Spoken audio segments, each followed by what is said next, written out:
Doctora Victoria Sandino, muchísimas gracias por aceptar la invitación de Más Allá de lo que vemos. Un placer tener a una mujer tan importante y tan valiosa, no solo para Colombia, sino para América Latina, que ha sacado el pecho por las minorías y que abrió camino para un acuerdo de paz muy importante dentro y fuera del territorio colombiano. Una mujer que la propusieron para este programa con los ojos cerrados y es súper valiosa su presencia acá en el panel de invitados de Más Allá de lo que vemos. Muchísimas gracias y bienvenida.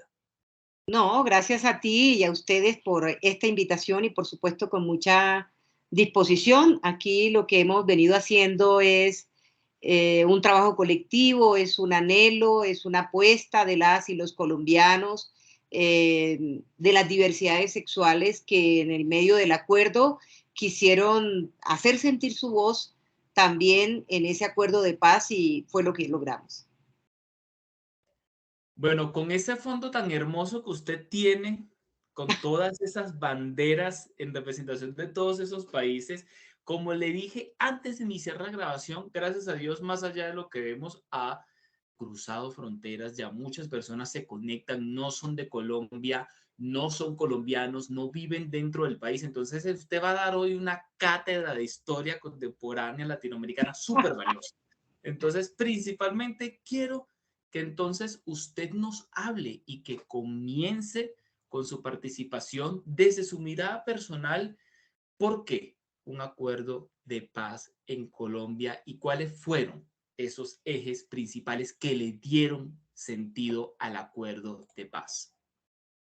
Bueno, de nuevo, como te digo, muchas gracias por esta invitación, por esta convocatoria.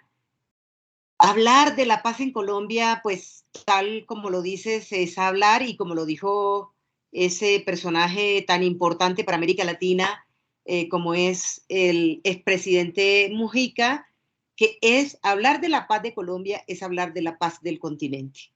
Y hablar de la paz del continente implica eh, hablar de la inclusión social, hablar de la igualdad de derechos, hablar de la eliminación de todo tipo de discriminación. Y bueno, ¿por qué hablar de paz en Colombia?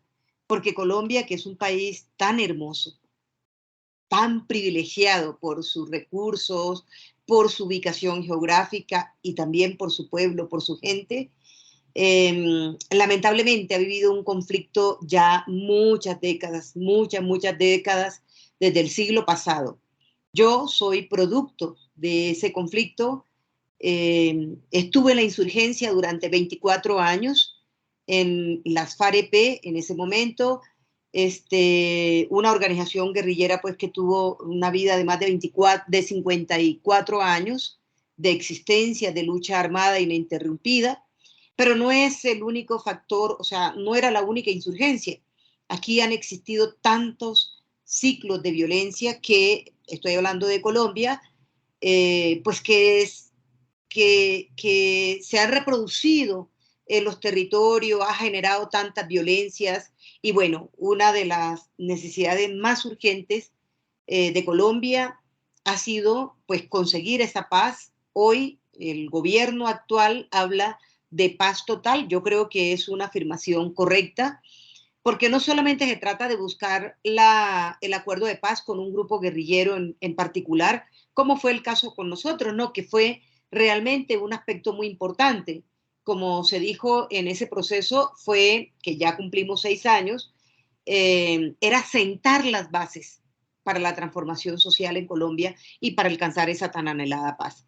Entonces, ¿por qué alcanzar esa paz en Colombia? Porque es necesario pasar la página de la confrontación armada, de la violencia, de la guerra, por una vida distinta, por un país distinto, donde podamos resolver nuestras diferencias de manera no violenta y sobre todo donde podamos abordar problemáticas profundas que tenemos en nuestro país. como es el tema de la exclusión, como es el tema de la discriminación, como es el tema de la pobreza en que vive la mayoría de nuestras poblaciones y nuestros territorios, y abordar pues otros aspectos como el tema ambiental, como el tema pues de la defensa del territorio, de la defensa de la cultura y sobre todo de promover otros valores como nación, es decir, como el internacionalismo proletario que yo defiendo, por ejemplo, o como la solidaridad entre los pueblos, eh, entre los países, entre las naciones, como esa nación que soñó Bolívar, pues, de una gran nación de América Latina. Doctora Sandino, en ese marco del acuerdo de paz, que fue tan importante para Colombia y para el mundo entero, ¿qué cambios hubo en las apuestas de las mujeres antes y después del acuerdo de paz? Bueno, mira, yo digo que Colombia, aquí en Colombia, las mujeres hemos tenido unas luchas históricas, muy fuertes. En el marco pues, del conflicto y de la violencia nos ha tocado poner nuestra cuota de sangre, pero también nuestra resistencia, nuestras capacidades, nuestra lucha, nuestra entrega. Algunas mujeres como yo, como guerrilleras, por ejemplo, que portamos un arma, que estuvimos tantos años en la montaña, que estuvimos al lado de las comunidades y de las demás mujeres de nuestro país, pero también lo han hecho muchas mujeres en las calles, en la lucha política, en la lucha civil, en las luchas sociales. Entonces, fíjate que, y yo lo sigo hoy, después de 6 años largos ya de la firma del acuerdo de paz, considero que Colombia hemos tenido, las mujeres hemos tenido dos hitos muy importantes en esa lucha. Una, el derecho al voto, que se aplicó en 1957.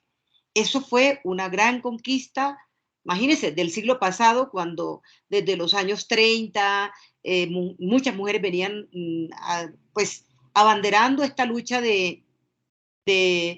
junto a las sufragistas en muchos lugares del mundo para lograr ese derecho a la ciudadanía de las mujeres colombianas. Y bueno, por fin yo considero que ese es uno de los hitos más importantes que ha tenido la lucha de las mujeres en nuestro país.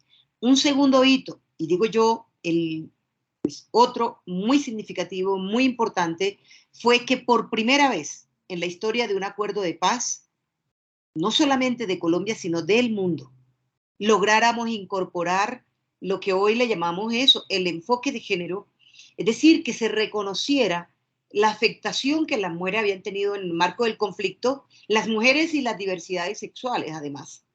Este, que se reconociera esa afectación, pero sobre todo que se reconociera el papel que las mujeres habían tenido pues en las luchas sociales, en las confrontaciones, en la victimización de las mujeres en la violencia, o sea, en esta violencia que hemos vivido y que se reconociera como sujeto político, sujeto de derecho, y que el acuerdo de manera transversal atravesara cada uno de sus puntos, priorización para las mujeres. Por ejemplo, en el primer punto que refiere a la reforma rural integral, se prioriza que esa reforma rural integral se entregue a las mujeres de manera gratuita la tierra, o se le titule de manera gratuita también las tierras que poseen de manera prioritaria a esas mujeres con vocación rural y agropecuaria. Entonces, repito, esto fue todo un hito porque lo hicimos no solamente o sea, lo hicimos en un acuerdo de paz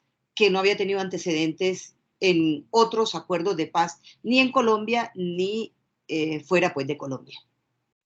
Doctora, usted dijo algo muy importante que para allá iba y era el enfoque de género, sabiendo que muchas personas todavía no asimilan esa información del enfoque de género, todavía se enredan y, y hablando más lo que es el enfoque de género y en el marco de del acuerdo de paz que le dio pie a los diálogos de La Habana. Entonces, ¿me puede explicar un poco más detallado eso, del enfoque de género en un acuerdo de paz tan valioso para Colombia que dio pie a su vez a los diálogos de La Habana? Bueno, lo primero es que en un principio, desde que se estableció la mesa de conversaciones, que fue en el 2012, la mesa de conversaciones que se instaló primero en Oslo, en Noruega, y luego empezó su funcionamiento en La Habana, Cuba. Bueno, cuando se instala la mesa de diálogos entre las partes, es decir, entre el gobierno colombiano y las FAREP, en ese momento, lo que se identifica allí es una agenda mínima, 6 puntos. Primer punto, reforma rural integral. Segundo punto, participación política. Tercero, solución al conflicto armado, es decir, cómo iba a ser el proceso de reincorporación, de dejación de armas, todo este tipo de cosas. Cuarto, el tema solución al problema de las drogas. En Colombia hay un problema muy fuerte de narcotráfico. Quinto, víctimas, que pues tantos años de confrontación, eso es lo que ha dejado. Y sexto, era la manera como se iba a implementar el acuerdo. En ese momento no había unos enfoques diferenciales. Esos enfoques diferenciales los fuimos construyendo primeramente, bueno, cuando hablamos del punto 5 de víctima, empezamos a hablar de enfoque diferencial de derechos humanos.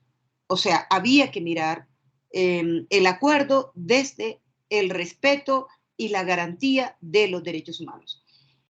Pues eso no era un problema mayor, porque obviamente si había un acuerdo de paz tenía que mirar todos estos elementos de lo que había sucedido con la guerra, con la victimización que había producido pues esta guerra y esta confrontación armada.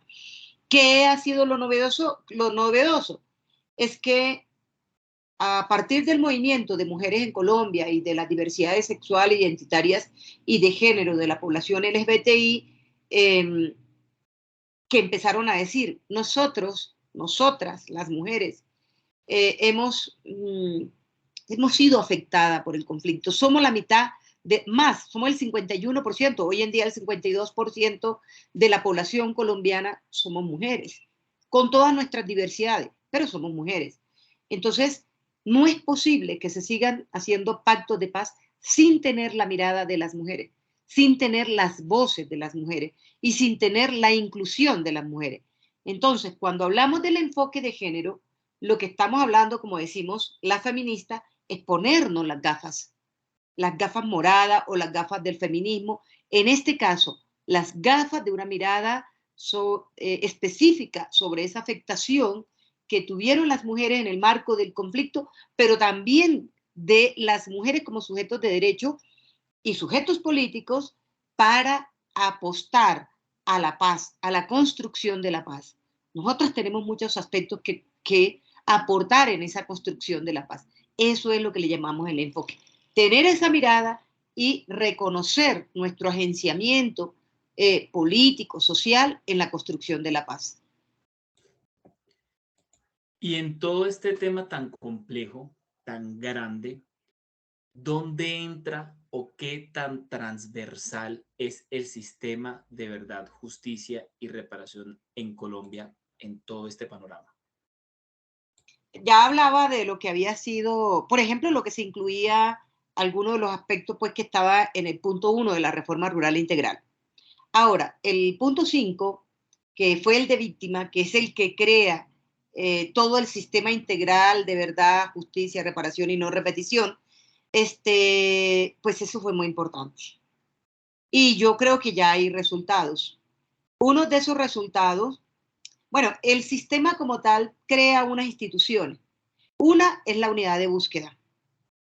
Pues en la unidad de búsqueda que está en funcionamiento, establecimos, planteamos un protocolo, que ese protocolo en todo lo que se creara para la búsqueda de personas dadas por desaparecidas en el marco del conflicto, se tuviera en cuenta que cuando hiciera referencia a mujeres, en la búsqueda de esas mujeres, cuando se encontraran cuerpos femeninos, cuerpos cuando se hiciera la exhumación de esos cuerpos, se tuviera en cuenta características con ese protocolo, características si esas mujeres habían padecido o no violencia sexual en sus ejecuciones o en sus torturas o en su proceso de desaparición, por ejemplo, que obviamente fueran entregadas dignamente, que se conociera la verdad y en ese sentido tenía que tener una relación también directa con la Comisión de la Verdad.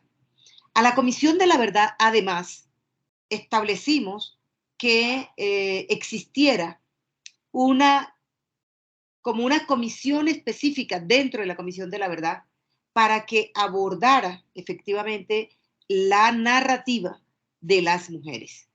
Y eso lo hizo la comisión. De hecho, una de las comisionadas asumió esta responsabilidad, creó un equipo de género que se encargó, además tenía la responsabilidad ese equipo de género, que lo dimos en el acuerdo, de formar a todos y todas las comisionadas y el personal que se vinculara a la Comisión de la Verdad para que pudieran, desde esa mirada, desde esa perspectiva, escuchar y recoger y valorar con respeto y con todas las, pues, la importancia que tenía las narrativas de las mujeres para tanto con sus hechos victimizantes como también la necesidad de conocer la verdad.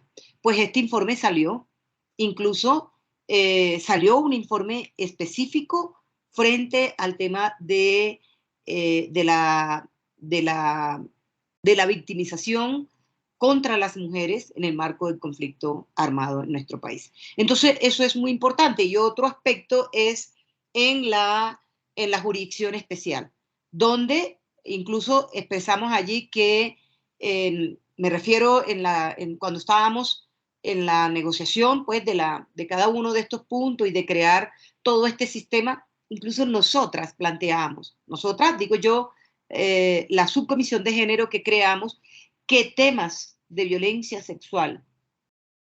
Ahí también se incluyó el tema de reclutamiento de menores, pero el tema de violencia sexual en particular lo defendimos nosotros como que no fueran temas amnistiables, porque nada, nada, y menos si se trata pues de una organización revolucionaria y aún menos más en representación de un Estado por parte de sus fuerzas militares y todo esto, nada justifica la violencia contra las mujeres. Entonces, pues no puede ser amnistiable ni para las fuerzas militares ni para la insurgencia este tipo de delitos, de crímenes y de hechos contra las mujeres. Doctora, ya por lo menos en este programa hemos hablado con personas muy importantes que de alguna u otra forma nos han hablado también de todo lo que usted nos está diciendo y apoyados en las conversaciones que hemos tenido con la comisionada Alejandra Miller, Ajá.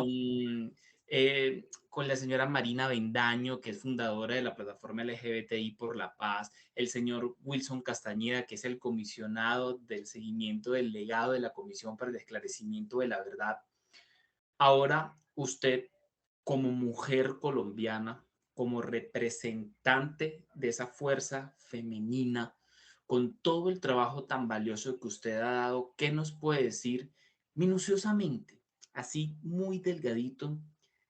¿Cómo ve usted desde su punto de vista en el marco de todo lo que estamos hablando, el abordaje de la diversidad, la comunidad LGBTIQ+? ¿Cómo lo ve usted? Bueno, yo creo que la comunidad LGBTI en nuestro país pues es muy valiente, muy amplia, muy diversa también, al punto que pues hoy hay un importante movimiento a nivel nacional de reconocimiento. Yo estuve en el Congreso de la República también. Nos dimos, o sea, nos planteamos varios diálogos porque hoy en día, mira, este país es muy conservador aún, no obstante de que ha dado pasos importantes. Yo creo que esos pasos son en el marco pues de este acuerdo, del acuerdo de paz de 2016, pero aún sigue siendo absolutamente retrógrado, conservador, sus instituciones. Y esto, pues en reconocimiento pues de los derechos de las personas y de la comunidad LGBTI. Y un paso importante que se dio en el acuerdo de paz es reconocer a estas diversidades, reconocer a esta comunidad, a estas personas y ampliar, porque se reconocieran esos derechos civiles, políticos de la comunidad. Hoy en día creo yo que hay un campo ganado, a pesar de que no se ha cumplido el acuerdo como tal, pero ha facilitado, o sea, ha posibilitado que hoy muchas vocerías en el Congreso, por ejemplo, hay amigos y amigas que representan a las comunidades LGBTI y que defienden pues su condición como sujetos políticos, sujetos sociales de derecho, y creo que hay mayor tolerancia, pero no suficiente. Sigue existiendo un alto nivel de discriminación, de doble moral, de violencia, especialmente, por ejemplo, contra las personas trans. Hay una violencia exacerbada contra estas personas que sigue siendo muy doloroso. Eso es discriminación, eso realmente requiere que se vaya más allá de un acuerdo de paz, obviamente, y es el cambio de una cultura de respeto, una cultura incluyente y una cultura de diversidad y de reconocimiento de nuestras diferencias. Doctor, entonces ahora cuénteme un poco, que lo dijo al principio de la entrevista y es un tema que particularmente a mí me llama muchísimo la atención y aprovecho la oportunidad y le pregunto, ¿cómo se está manejando todo este tema de los reincorporados? Hace rato usted mencionó la reincorporación. Entonces, le pido por favor que explique acá en el programa un poco sobre ese tema, que hay mucha gente que todavía no tiene muy claro eso y me parece muy importante aprovechar para que usted hable al respecto. Bueno, la figura que utilizamos para el tránsito a la vida civil, o sea, de la población firmante, de la población exguerrillera, la figura que utilizamos fue la de la reincorporación a la vida civil. Entonces, ¿quiénes nos reincorporamos a la vida civil? Pues quienes firmamos el acuerdo y quienes estamos cumpliendo el acuerdo, es decir, la población exguerrillera. Eh, ¿Qué es lo que sucede? Yo creo que una de las mayores frustraciones está justamente en este eslabón.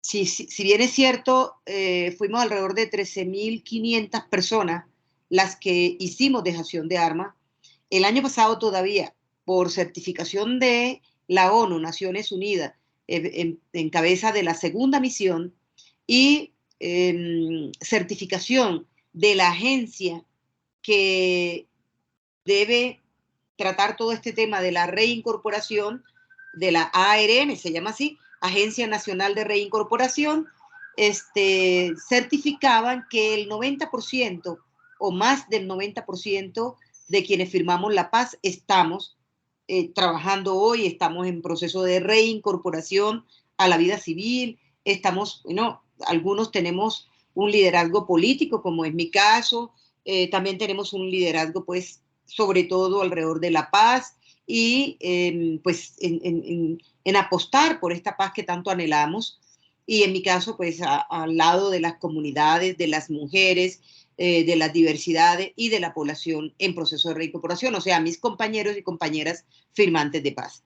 ¿Qué es lo que sucede? Pues que hay una exclusión absoluta. Porque hoy el universo de firmantes, repito, si somos el 90%, somos más de 12.000 que seguimos en proceso de reincorporación. Y resulta que voy a utilizar un término bastante fuerte, o sea, se ha politizado este proceso de reincorporación. ¿Por qué? Porque no todo el mundo tiene una militancia política en un partido específico. Si bien es cierto, el acuerdo de paz habla del partido surgido del acuerdo, pero nadie pensó, y lo tengo que decir de manera autocrítica y de manera también muy dolorosa. Quienes estábamos en la insurgencia, en la guerrilla, y yo que estaba en la mesa de negociaciones,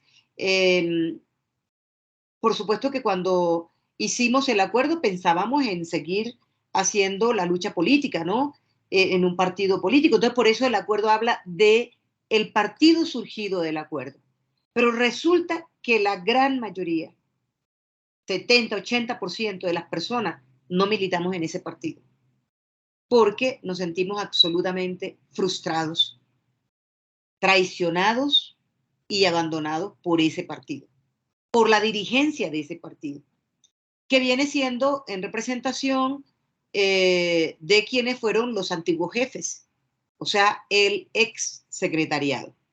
Y eso es muy grave, porque como no nos representan a la gran mayoría de la población firmante, resulta que hoy todo el tema de la reincorporación ha sido dirigida y direccionada, todas las instancias de participación, de convenios, de acuerdo, toda, incluso con la comunidad internacional, es dirigida por esa minoría absoluta de, repito, que está en cabeza de ese partido, de la dirigencia de ese partido, y ellos son los que hoy determinan, pero la gente, la mayoría de la gente, por los incumplimientos del gobierno, que además han sido evidentes, especialmente del gobierno pasado, incluso del gobierno firmante del acuerdo de paz, porque duró 2 años y aún así no se avanzó en materia de reincorporación y en materia pues del cumplimiento total del acuerdo. En conclusión, nos han excluido a la gran mayoría de firmantes. Aquí estamos hablando que hay más de 360 firmantes asesinados, hombres y mujeres. Y resulta que le hemos pedido al gobierno, incluso a este nuevo gobierno, revisen para que se den cuenta que la mayoría, el 95%, 98, 99% de esos firmantes asesinados no han sido militantes del partido surgido del acuerdo. Y como no son militantes, nadie los representa. Nadie atiende a sus familias quedan abandonadas, sus hijos, sus compañeras, sus padres, todo lo que habían entrado ellos a atender, resulta que hoy en día pues están en un abandono absoluto. Pero además de los familiares de esos 300, casi 400 asesinados, también están el otro grueso de firmantes que no tienen dónde acudir. Van al ARN no como sujetos políticos, van como objetos de beneficio que tienen que firmar, pero ese no es nuestro proyecto. Nosotros, nosotras, yo, por ejemplo, y el colectivo al cual represento, nosotros tenemos aspiraciones políticas. Queremos seguir luchando políticamente por transformar este país, pero aquí no nos dan posibilidades porque ya existe un partido que aparentemente surgió del acuerdo y resulta que ese partido no representa ni a los firmantes y mucho menos pues a la población por la cual luchamos durante tantas décadas.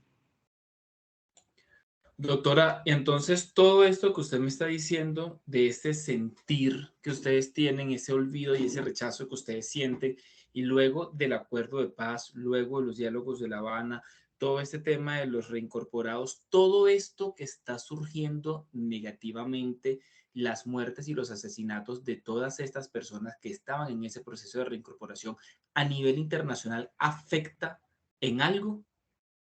Obviamente, obviamente porque lo primero que la comunidad internacional debe tener claro es que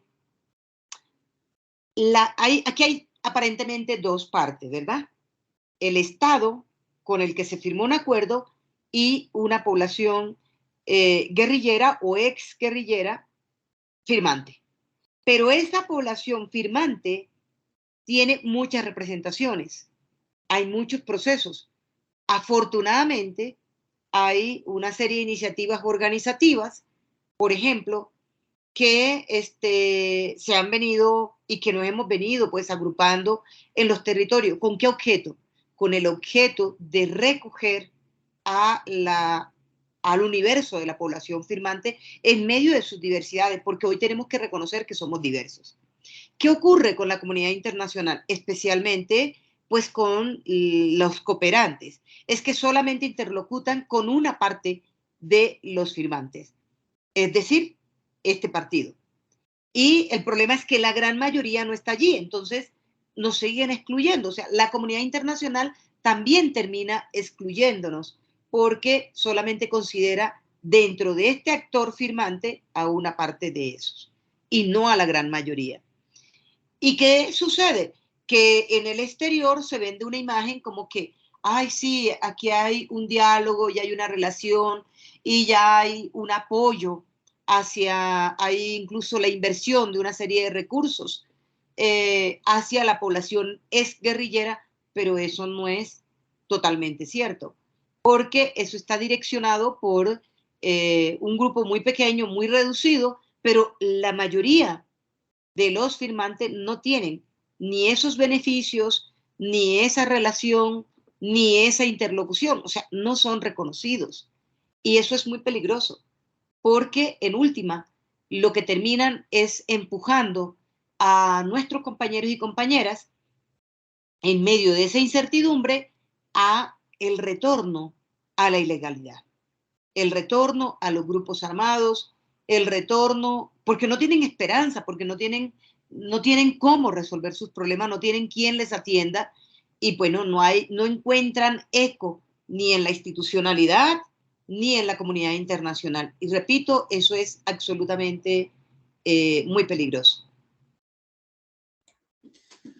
Doctora, cuando uno va a buscar la ley 1448 de 2011, que es la ley de víctimas, y uno empieza a revisarla y empieza a leerla, se acerca por primera vez a este documento tan importante, checa que se describe exactamente quiénes pueden ser considerados víctimas y por qué, ¿cierto? Le empiezan a explicar a uno el por qué. Cuando usted me habla de estas personas, estos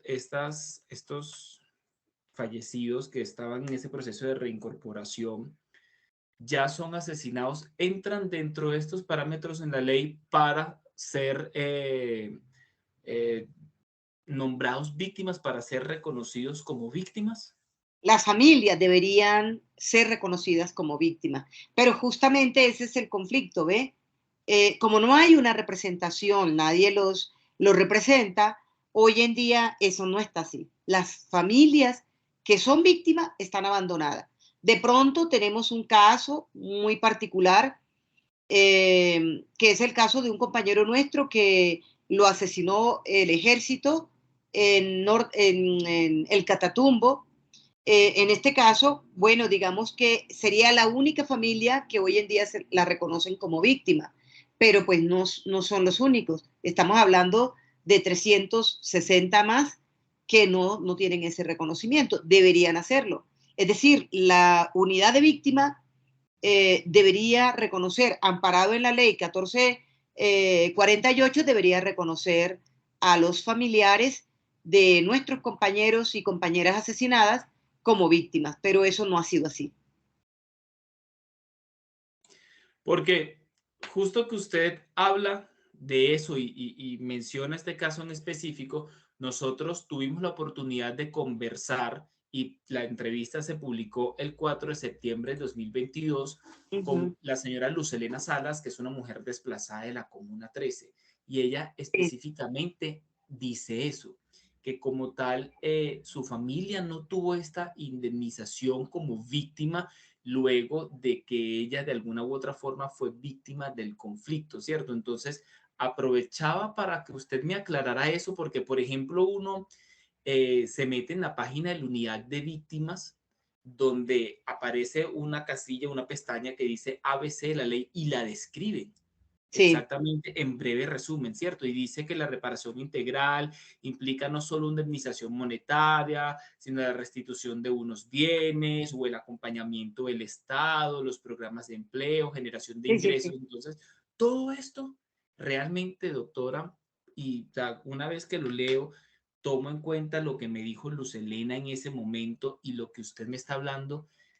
¿Todo esto como tal sí se lleva a cabo o es muy difícil como tal cumplir la ley a cabalidad, con lo complejo que es? No, aquí en Colombia es muy difícil todo. O sea, esa ley es muy importante y otro de los aspectos positivos que tuvo en el periodo pasado es que se amplió por 10 años más. Es decir, eso ya de por sí es un aspecto muy importante. ¿Cuál es el problema? El problema es la implementación y en ese sentido, entonces aquí hay que revisar primero la voluntad política del gobierno. Pues el gobierno, este actual gobierno del presidente Petro ha expresado como la disposición de cumplir la Constitución y todas estas normas, pues que implica la reparación de las víctimas, que implica, en otras cosas, el reconocimiento del derecho ciudadano de estas personas, ¿no? De colombianos y colombianas que pues le quitaron todos sus derechos, tal como usted lo dice de la compañera, o en el caso de Dimar Torre, que es o sea, de la familia de Dimar Torre, que fue el compañero asesinado por el ejército allá en el Catatumbo, o de los 360 firmantes más que fueron asesinados, ¿no? Pero eso no ha sucedido. Y para nosotros sí es muy importante que en esta etapa entendemos pues que este gobierno no va a poder resolver como problemas estructurales de hace 200 años y todo esto, pero sí hay que dar unos pasos significativos en esa dirección, en cumplir la norma, en poder resolver situaciones tan complejas, difíciles, graves, como es el tema de restituirle los derechos a la población víctima y en este caso sería convertirlos en sujetos de derecho, ¿no? Sujetos sociales, sujetos políticos. Si es cierto, hay unas curules que fue parte del Congreso, o sea, del acuerdo de paz, que están hoy en el Congreso, están en la Cámara de Representantes, pero pues eso no es suficiente, eso fue una medida, pena. La 1448 también tiene que dar otro aspecto importante y el tema de la restitución de tierras, por ejemplo, el tema de que las comunidades retornen con garantías eh, a sus territorios, pues eso es absolutamente fundamental y significativo en estos tiempos. A propósito de una película que están dando en Netflix por estos días, que se llama Los Reyes del Mundo, que tiene que ver justamente con el tema de este conflicto de la restitución de tierra, no puede seguir siendo la misma frustración de todas las comunidades que quieren retornar a sus territorios o que, mejor dicho, que son varias generaciones ya las que hoy ni siquiera quienes fueron desplazados de 10, 15, 20. Mis padres, por ejemplo, mi padre, bueno, hoy en día mi padre no está, pero mi madre, ellos fueron desplazados desde el 84, por ejemplo. A estas alturas no hay manera de que les hayan restituido su derecho y definitivamente ya no. Mi madre, pues obviamente que ya está muy adulta, muy mayor, no será ella, pero seguramente sus hijos o los nietos quisieran hacerlo, como es el caso pues de la película de la cual estoy hablando. Doctora Sandino, muchas gracias. Ha sido muy importante y muy valioso todo lo que usted ha dicho. Gracias por esta clase privada de, de historia de Colombia, de historia de América Latina. De verdad, de todo corazón, le agradezco que haya sacado el espacio de estar acá en Más Allá de lo que vemos.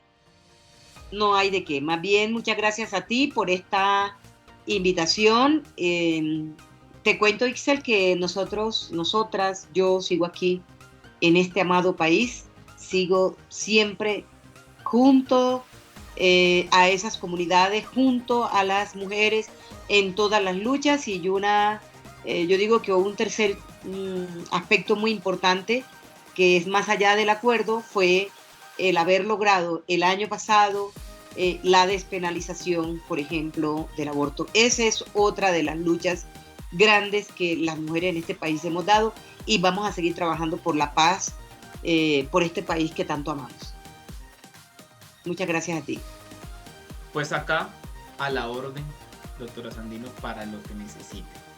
De verdad que, como le digo a todos los invitados, las puertas de Más Allá de lo que vemos quedan abiertas para que ustedes, los invitados, los que en la calle realizan un trabajo importante, valioso, de peso, de verdad un trabajo educativo que aporta al desarrollo de las naciones, puedan volver acá a conversar con otros proyectos, con otras personas, porque de verdad lo que ustedes hacen es muy importante y hace falta difundirlo más allá de la difusión que ya puedan llegar a tener, sobre todo el trabajo de usted, que es un trabajo político, un trabajo nacional, un trabajo de derecho que ha abierto muchísimos caminos para estar hoy acá.